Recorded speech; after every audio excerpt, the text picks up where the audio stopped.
Hello, Ramblers. Welcome back to the View from the Mountain. Slightly pre-recorded as I'm going on my Ollie Bobs over to France to sample some of the French wine that I'm gearing up for, stopping off at Calais and getting stocked up. Happy days. But no, I'm down there for a week or so I just wanted to touch base with you guys. Obviously, I think like we've had the wind taken slightly out of our sails. I know that a lot of us on the channel and a lot of us Blades Ramblers have been very positive about what was coming forward, and then we get dealt a 4-1. I won't say a hammering. I still think it might have been a bit of a false result, but it's certainly a bump back down to earth. And some of the things that we saw tactically from Sayers with the personnel that we had begged a lot of questions. And we had a little chat about it on the Mardy Blaze this week with regards to what we thought, how we'd fit certain players into the setup. And yeah, I've got a few opinions about it myself, and obviously I wanted to hear what the Ramblers thought about what we need to do in the transfer market, but also how we fit some of our existing players, some of our key players into this team. So obviously, I usually invite somebody on to come and do this today. I've had to scrape the barrel, obviously, and he's laughing his head off. You get the main, thank goodness, you get the main man in himself, because obviously me and him had a little tete-a-tete on Mardy Blades, and I just wanted to try and clear up what my thoughts were. So without further ado, and we still haven't got any intro music for him, which is annoying, and we are going to sort it out, Jim, I promise. Here he is, the main man, Jimmy Ramble. Hey, thank you for having me on, mate. Very much appreciated. Yeah, you're welcome anytime, pal. Anytime I can get you in, Thanks, mate. I'll try and fit you in, obviously. Did main guest cancel then? Is that why I'm here? Well, we keep that one quiet, but anyway. Andy the Blade, not available again, no doubt. ATB's ignoring me call, so it doesn't matter. No, but I'm mine, mate. You and me both. No, so I just felt like, Jim, I wanted just to say a few bits about what I felt we might need. I've been a little bit negative on the Mardy Blaze just with regards to what the business, obviously, that we've done. I know a lot of Blades feel the same. I had a few ideas about the formation potentially and how we can get players into the team. I just wanted your views on some of the things that I observed myself and how we might accommodate. And yeah, so I think my opinion before you get into that, I think you started off like, I know we're a bit negative. I don't think it was negative. I think you were honest. And I think we often get hung up on a fan base. And as a channel, we sometimes get accused of being too positive. And I think that's just our nature, particularly that the mainstays of the channel, myself, yourself, Dave the Nose, particularly at 3 Mardy Blades and stuff, we get accused, oh, you're too positive. You know, you've got to criticize the board and stuff like that. And when we do, it can be seen as quite negative. I don't think it is negative. I just think it's an honest opinion on how we feel. And it may be, on reflection, a little bit of an overreaction, but it's genuine emotion on how disappointed we were, and we were so excited for the start of the season. So it's okay to criticize the club, and it's okay to feel like we haven't started as well as we should have done, and it were a really disappointing result. But it don't mean season's over. Don't mean we're not going to strengthen this window. It don't mean anything really in regards to the grand scheme of things. It's just a bit of a shock to the system for some of us that thought we'd start a little bit better. So that was it, mate. Sorry, I didn't mean to cut you off, but it's not. It's a negative badge that we get, I think. So in the fan, as a fan base, I don't mean as a channel, because we're quite positive, as I say, but as a fan base, I'll be deemed as negative if I say that. No, you're just being honest, and it's how you say it, really. And you know, we all want the club to do well, so that's the only reason we come on and say stuff like that. Yeah, I think you're right, mate. I just because like I almost get badged up as the most positive person ever, and yeah, I do come in for some criticism for that sometimes from members of the fan base, and fair enough, they're allowed their opinion on what they think is happening. Just to give the watchers or the viewers some context as to where we are. So we've had we're on a busy day on the Tuesday today, and obviously we've had the press conference from Sayers, who said a few things there that I thought were quite positive, but also he took a lot of responsibility, which was something that was occasionally levelled at Wilder, that he didn't always take responsibility for any of the shortcomings on the field and always sort of deflected onto the players a little bit. I think Sayers has fronted up a little bit in terms of what he expects. I think he's also said that he made a comment about not losing any more players before anybody else comes in, which I thought was interesting with the rumours around Robinson and RFD.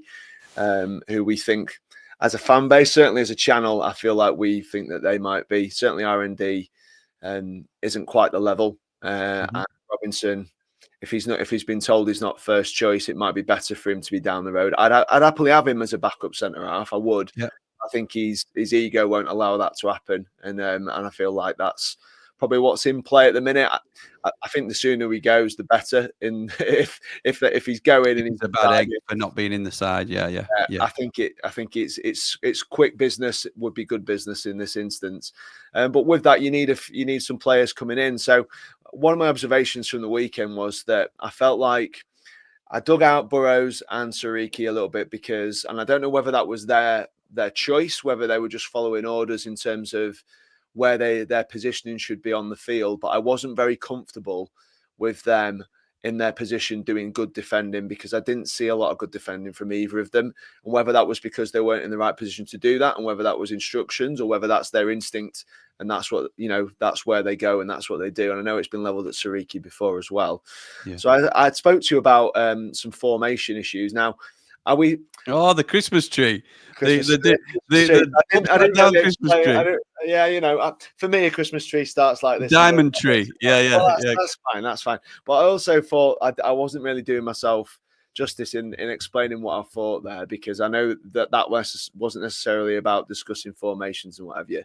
But I think, and I know you agree with this, that Sariki and Burrows are wing backs and that they are far better where they were for most of the game. Yeah. Positions half, going forward, causing a problem for fullbacks, and obviously the quality final ball from Burrows and the pace, power of Sariki to go beyond people, and his driving runs that he can make, and we have seen him make last season in particular. So I spoke to you about a change of formation. Now I know we think that he might be married to the 4-2-3-1. Whether we think that remains, I don't know. It looked a little bit at times like 4-3-3 at times during the game in terms of when we're out of possession. But certainly on the transition, we established that we didn't have enough cover at the back, and whether that comes from fullbacks or whether that comes from a holding mid, whether that comes from an extra defender, I felt was worth discussing. So I said to you that I spoke about a dodgy Christmas tree that I probably picked up cheap, was playing maybe 3 with a 4. And then there's 3 other players that you can use at the top of the pitch. Now, my idea, if you want to get the best, I know it was poo-pooed very quickly about, because we were looking at having Louis Barry, it meant that, oh no, anything other than the 2 wide forwards doesn't work because Louis Barry doesn't fit to that. But Louis Barry for me is the only player that's a kind of fits into that formation with what we've got as it stands. So I think he's a out and out left forward in a 3. Similar to how Broughton Diaz was, I suppose. Similar to that, yeah. So that was the same conundrum last season, wasn't it? How does he fit in then if we move it around a little bit? Yeah, and I think Ty Campbell kind of fits into that because I feel like Ty Campbell can do the lone striker thing. Yes. I don't think Brooks is equipped to do the right-sided thing. We know that we've got options in the 10, but it does mean sacrificing one of your best players in O'Hare and Hamer, which we did discuss, and you spoke about potentially Hamer not being the man all the time in that position for whatever reason. We banged the drum a little bit in pre-season when he spoke about Hamer coming central, that he might end up being one of those central 2.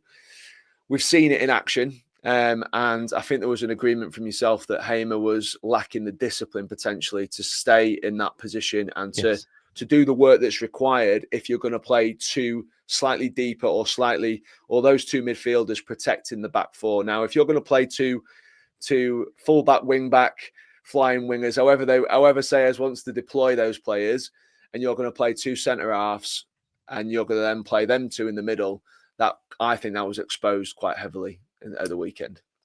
And I don't know if you agree. And I think that Samari's been brought in for that reason. I think Tim from Everton is being brought in for a similar kind of reason, but it does mean we are flooded a little bit in that area of the centre of the pitch. Now, my idea and the way that I've always thought about teams being built is building on a strong foundation. So that starts with defenders who know what they're doing, with a goalkeeper who knows what he's doing, and within that you can start to build forward from that. Now, we've spoke about Louis Barry. I think we've got other players who fit this a certain type of system better. And yeah, and it doesn't mean sacrificing Louis Barry, who I think is going to be a great player for us, and I'll explain why. So my opinion, I put this out there, was that we could play a 3 across the back, like we have done before, which is coming for criticism, but a 3 central defenders to give us that cover on the transition, personally. Yep. And there, I think you can deploy your right wing back and left wing back in Burrows and Sariki. We don't know what Wu's about. Apparently, he's very good going forward. He's a potential new fullback that's coming into the club. I witnessed Sam McCallum playing in a 4 again. I know he was at right back at the weekend, and it's not really his fault because that's not where he plays, but he is not equipped for that role whatsoever. And I think in the current, if we do play with a 4-2-3-1, Sam McCallum almost becomes useless to me, because I don't see anywhere on the pitch where he goes where I think he's doing an effective job for us. But bear with me, I'm getting there. If we play the 3 at the back, we play 4, and then we have 3 positions up front. Now, what I think is that 3 positions at the top of the pitch, with the foundation that we might create with Tim, with Samari, with Peck potentially in there as well, with Davis coming back into that role, is we give ourselves a foundation when we lose possession, because I don't think we can go all season with the back door open like it was on Saturday with regards to people chasing 3 and 4 back on the way back. It could have been 5 and 6 in the second half because we were so short in the tactics we were playing. So a 3, a 4, and then a 3 at the top of the pitch. Now, I believe that Hamer isn't disciplined enough to sit in that position, and I believe we do get much more out of him in the number 10, or like we did last season, off the left-hand side slightly.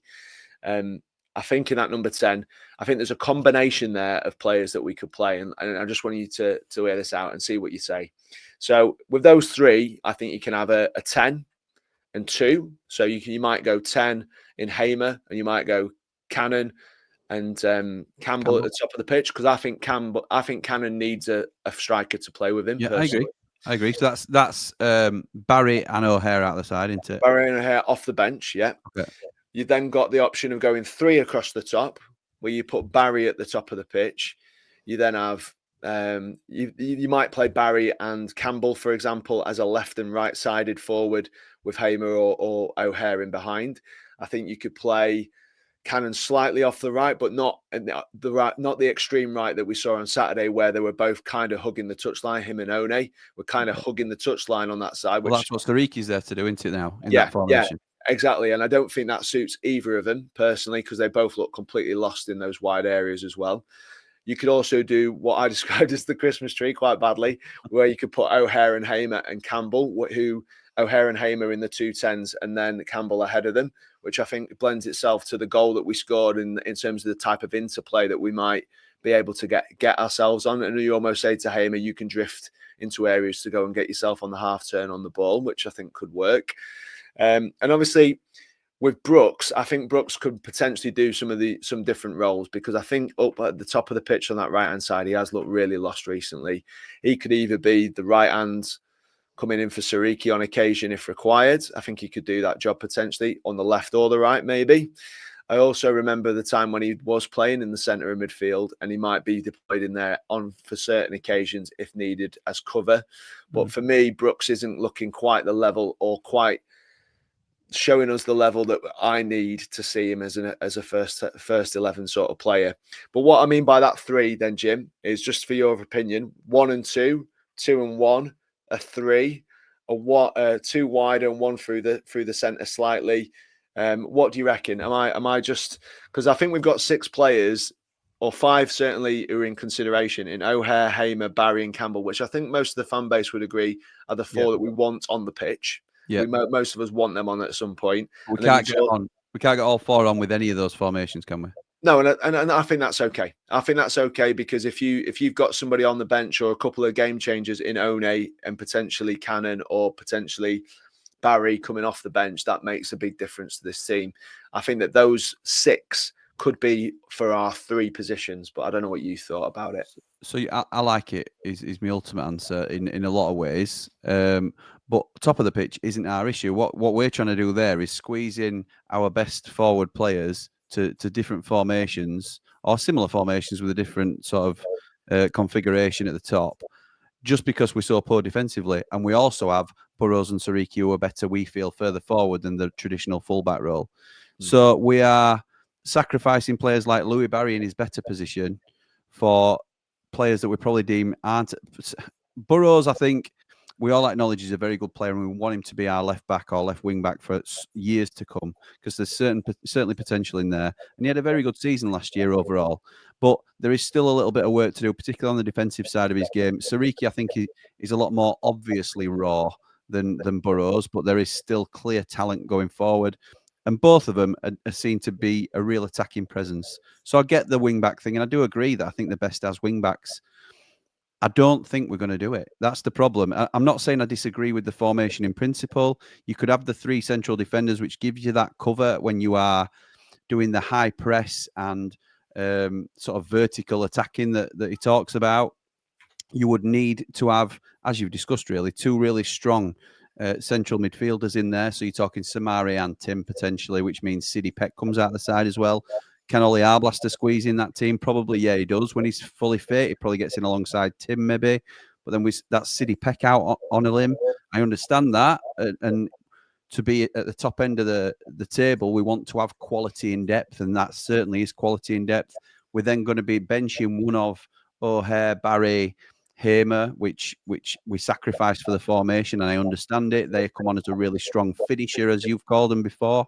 So I like it in a concept, but we finished on 92 points last season, and we're under a completely different regime now. So you might think it's completely unlinked and we can't even compare anymore. But playing this 4-2-3-1, he just wants a different way of implementing it. That's all it is. And I think we will stick with the 4 at the back. He's traditionally stuck with 4 at the back sides, from what I understand.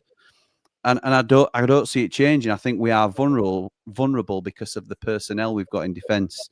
It's not about necessarily making it work for Sariki and Burrows. It's more making it work for the defensive unit as a whole. I think Burrows will be okay, a little bit like Bindon, because you and me are on the same page with Bindon. We think there's a very good player in there, and we saw glimpses of it personally on Saturday, but others thought he had a really poor game.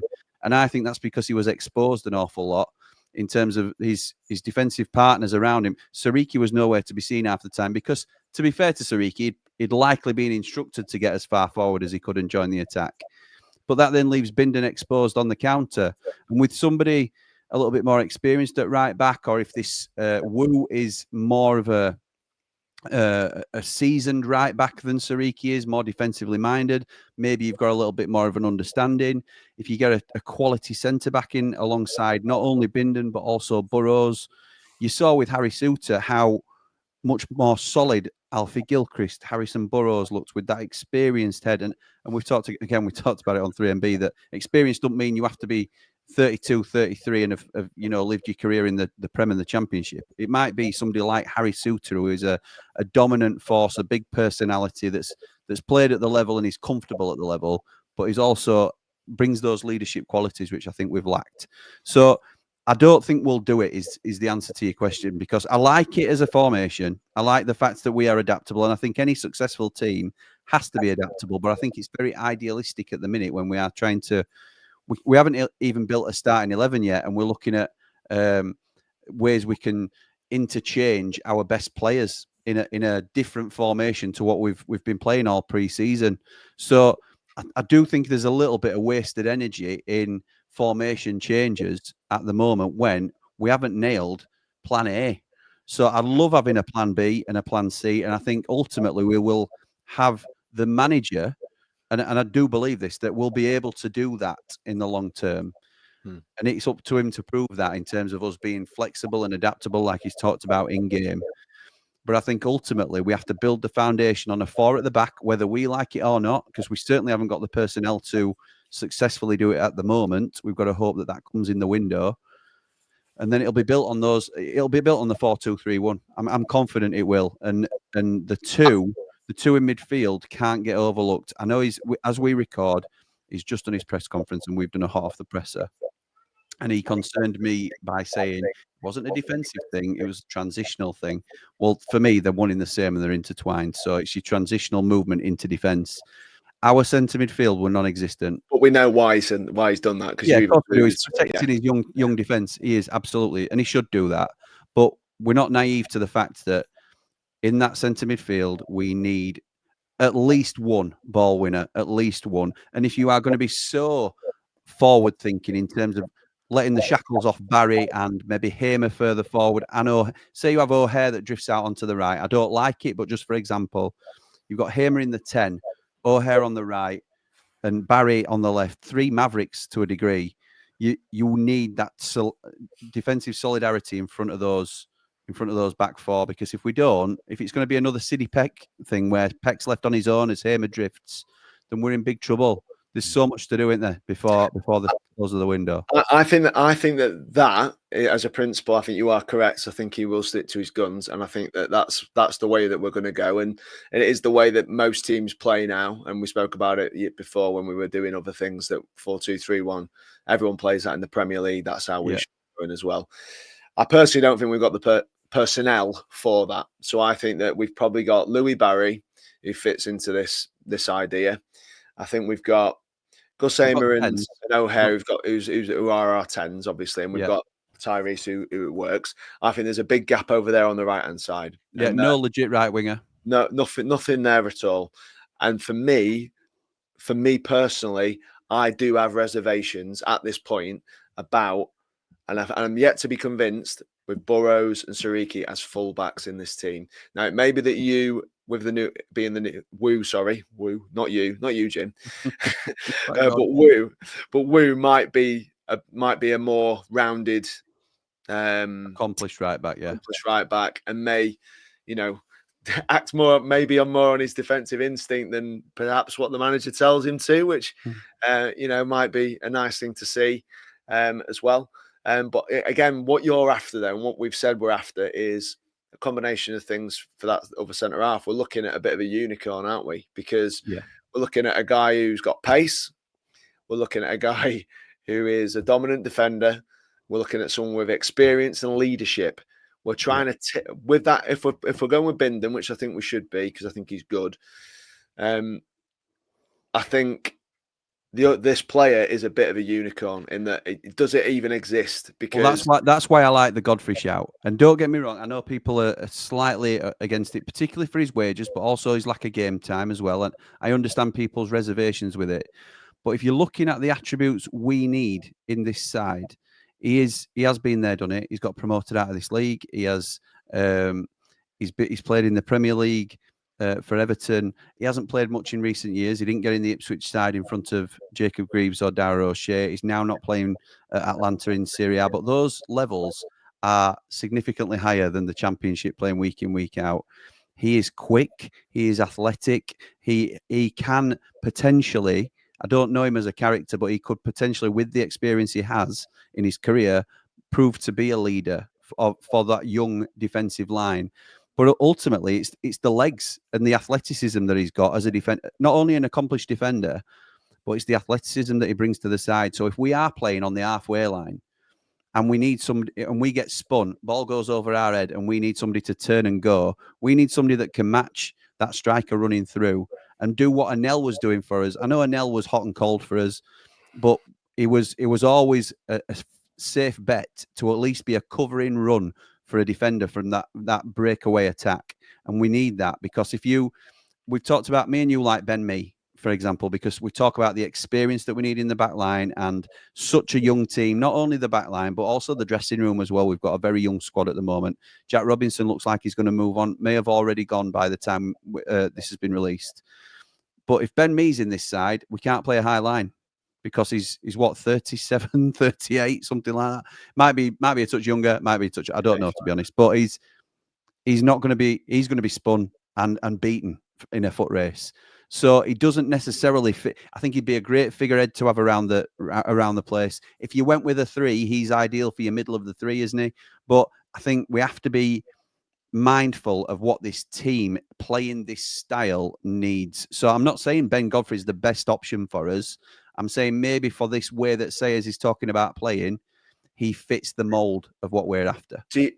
Right. So the reason I put that three at the back argument out there as well is that I think bigger sides in this division, and they do exist. Oh, I think we're probably the smallest side in the division. So, Exactly. So you mean bigger in terms of stature, don't you? I mean in terms of height.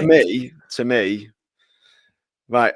My concern with Ben Godfrey, and I'll tell you why I poo-pooed it a little bit, is that I remember looking at these and thinking, bloody hell. So I wanted to let you know about these. So okay. when he went to Ipswich, obviously he played 3 matches and he was the second choice. He made 3 appearances. Well, the third choice, you mean, don't you? Yeah, like behind the 2, yeah. Behind the 2, yeah.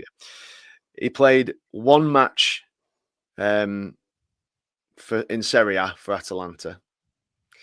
And his record at Everton, and I remember when he was dropping out of the side as well.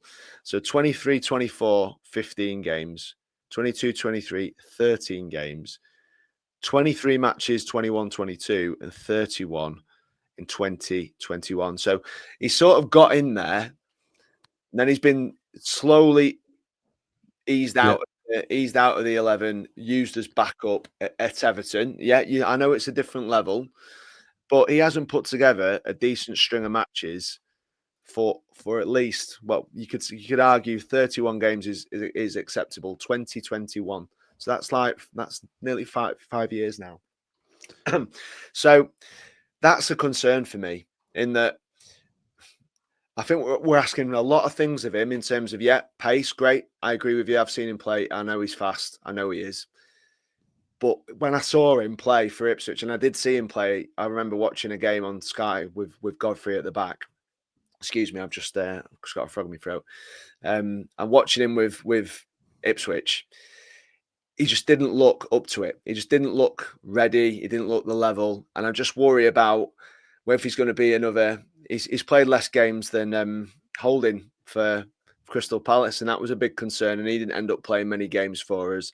Do you actually think he can come in and be a dominant first choice full season? In terms of his overall fitness, I don't know, and time would tell, and we'd have to get him up to speed. No. Yeah. But what I would say is that he's played 4 seasons in the Premier League, in the Premier League there, hasn't it? Yes, sporadically towards the latter 2, but he's played 31 of 38, 20 to 21. Yeah. He's played 23 games, 21 to 22, then 13, then 15. But he's competing with players like Jared Branthwaite and things like that. So it's, when we talk about levels, it's a huge leap above what we're playing at, and I think we have to be mindful of that. The only thing is the lack of game time currently in terms of match fitness. That would be my concern, rather than ability. I would think it's match fitness. So that would be my slight caveat. So would you be chucking that kind of, well, because the amount of wedge he's on is discussed and rumoured and speculated, and everybody keeps arguing it's not 80 grand, it is 80 grand, it could be 60 grand. We don't know, do we? But we gather he would be on significantly more than anyone else in the squad. And we've spoken about this before, about the levels of pay within a squad and how you do need to pay for quality. And I'm not against it, because we have recovered a lot of wages through the sales that we've made, obviously. But would you have him in there on 70,000 a week?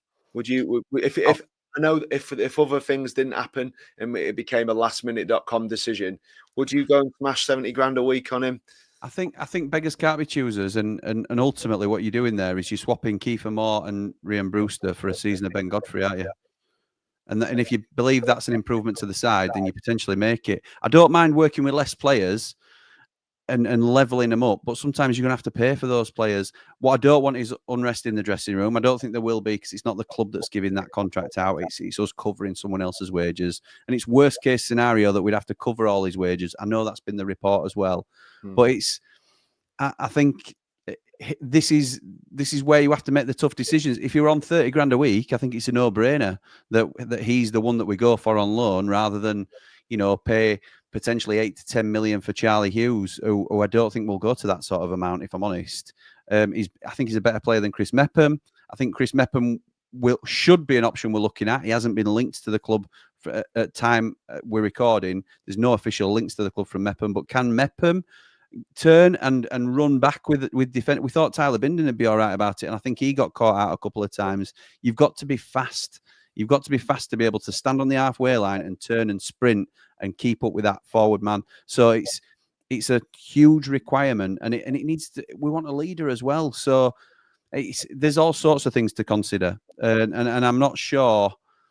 I'm not sure there's a perfect answer out there. In fact, I don't think there is. I think there's been options that we have foregone, and I know you poo-pooed it a little bit previously, but players like Jimmy Dunn, I think it were a no-brainer. It were right there, and now look at us. Now look at us, and I think he could have slotted in at Do you the think weekend. so?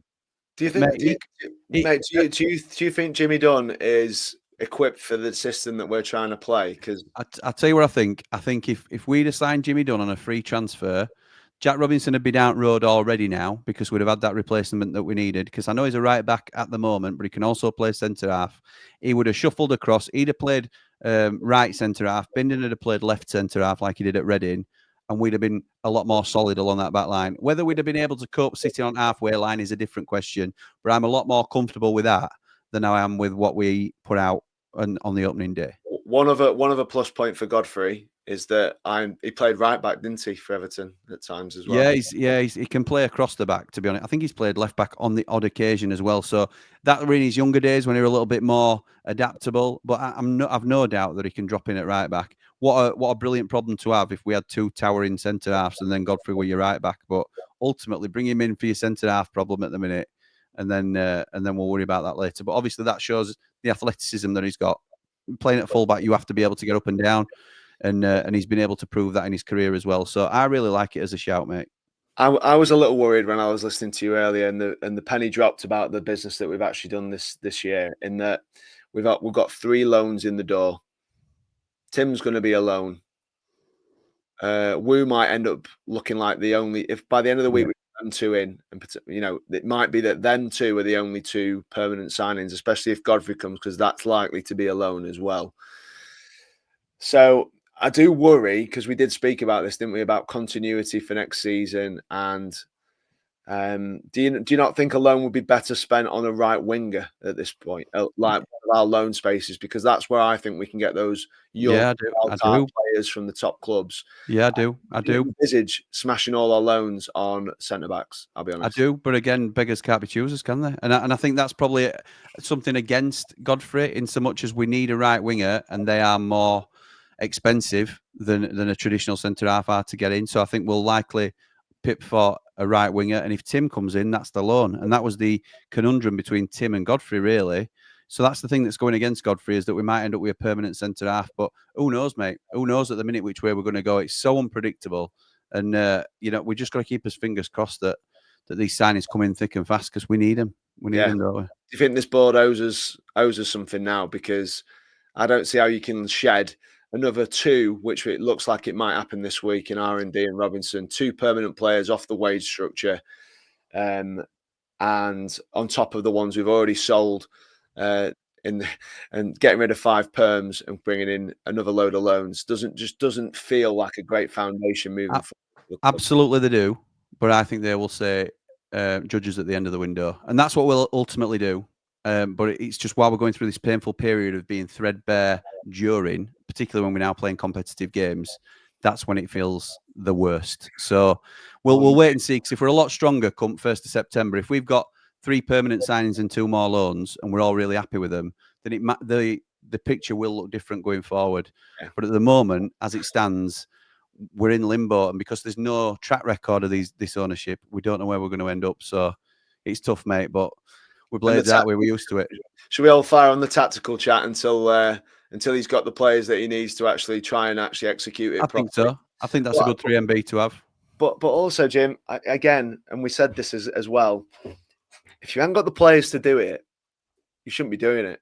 And that first game, it was naive, wasn't it? Do you not think that was naive from Sayers as well, playing Hamer and Peck as the 2? Do you not think that was in retrospect?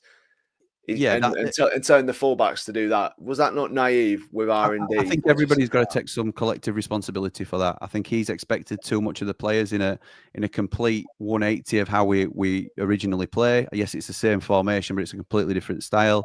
I think it's a naivety expecting players like Sidney Peck to be able to shield the defence comfortably in a position he's unfamiliar with. I think it's, Gus Hamer, you can talk about being naive, giving away a free kick on edge at box after 5 minutes. So there's all sorts of things where players have to take responsibility too. It's difficult, and big changes like this are always going to be tough to implement. But it's the first game. There are 45 to go, and it's a long season. So fingers crossed. I We'll do be feel having for a different Sayers, I do feel for Sayers, because when you come to a club and you've got principles, and he's clearly got playing principles, Antti, quite strong about how he wants the team to play. I feel like I do feel sorry for him that he hasn't got the personnel, because I know that's not his game. I know he's not the one making deals. I know he's part of the package in terms of attracting people to the club, and we know that we went for Wilder and getting people over the line and becoming pals with him, etc. And maybe he hasn't got those soft skills, but he's trying to implement a style. I think on Saturday we were exposed, like you said, because we didn't have the players to fulfill that style. And I am critical of managers, and I will be critical of Sayers if we don't get the players that we want, and he doesn't adapt this team and this shape and this philosophy slightly to adapt to what he actually has. It's all right. And I know that when you're in there at the beginning, you want to imprint a style on a team, and you want to get your principles across to the players, and you want them to do this, that, and the other. And their positioning on the pitch is part of your say-so and your game plan, right? But if we get to the end of this window and he ain't got the players to play how he wants to play, he's going to have to adapt. He's going to have to adapt, because I think it was naive Saturday and we got exposed for it personally. I completely agree. Asking the players to do so yeah. Anyway, mate, thanks for that. I think that was quite interesting. We had it's a little tactical discussion about how Sheffield United should be lining up. I think you're right on this one, mate. It will be 4-2-3-1, but it does leave me with a lot of questions about the quality of the fullbacks, about who have we got on the right. Do we have any cover on the left? I think Louis Barry is about, for me, the only player that says to me, yeah, he's perfect for that position. Yeah, we know we've got the 10s. We've got the 10s coming out of our ears. But but again, that also then means, I think the experiment of trying to sling all your best players on the pitch didn't work on Saturday, because Gus, for me, can't be part of that too. But we are here to be proven wrong and right. I guess he can talk to Gus about where he needs to stand, and maybe tell him what he needs him to do, rather than letting Gus just go, oh yeah, I'll go up here, there, and anywhere. And let us know in the comments as well if you agree. Do you think like Man Mountain says that he'll hopefully look to experiment with a little bit more fluidity in the formation, or do we think it's a little bit too early and we'll stick with the 4-2-3-1, which we think he will, but there's a hope that we can adapt over time and sort of not just be rigid in one formation, and hope that the players buy into what he's trying to do. So thanks for having me on, mate. I really appreciate it. Mate, and like I said, anytime that I can squeeze you in, it's great. But no, thanks again, Jim, obviously. And we'll see you again on View from the Mountain. Won't be for a week or two, but we will be back, and hopefully have a good holiday, mate. When I speak to you next, guys, it'll be 7 new signings. We've just signed a world beater. You're buzzing. I'll be messaging you all day, telling you all about all signings we've made. Mate, so don't worry about that. It's go on, what are you saying? For now, come on, you red and white wizards. Up the transfer.